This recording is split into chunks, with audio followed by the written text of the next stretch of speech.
All right, let's turn now to a look outside, and we're going to look on the other side of Lake Michigan at Milwaukee, where the Fox River is still causing flooding over roads there. This follows a record-breaking storm, with some communities receiving as much as 12 inches of rain over the weekend. And that is the same system that is very, very slowly headed towards Metro Detroit today. I mean, I think in some parts we could use some rain, but we certainly don't want anything like what the Milwaukee area was dealing with. Yeah, and we could use rain, just spread it out. Right, right. right. You know, we need rain for days and weeks, not minutes and hours. It's intense, you know, and that's why, you know, I have meetings with the producers and I say, you know, severe weather, yes, but I've been saying intense, because I'm like, even if the storms don't reach that level of large hail and damaging wind, the rain alone can cause issues and cause damage. So this has been a very humid summer, one of our most humid summers that I could recall, at least in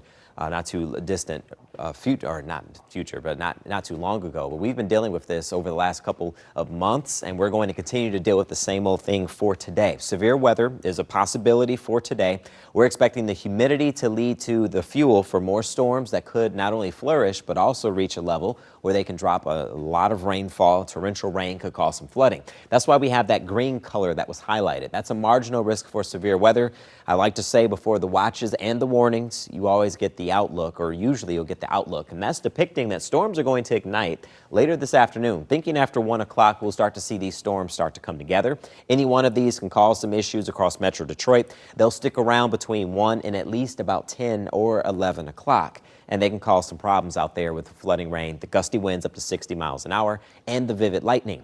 Things should settle down after midnight, and then we'll jump ahead into your Wednesday. Wednesday will be a calmer day with just a stray shower around. But it's another flooding concern, and that will be primarily for today. So when you look at the storm threats between that same time frame, we're not going to rule out the gusty winds. It's a lower risk for a tornado, but by far it is the flooding rain that's been an issue, not just here in Metro Detroit on occasion, but you constantly hear about flooding in the headlines because it's been that type of summer with all of the humidity.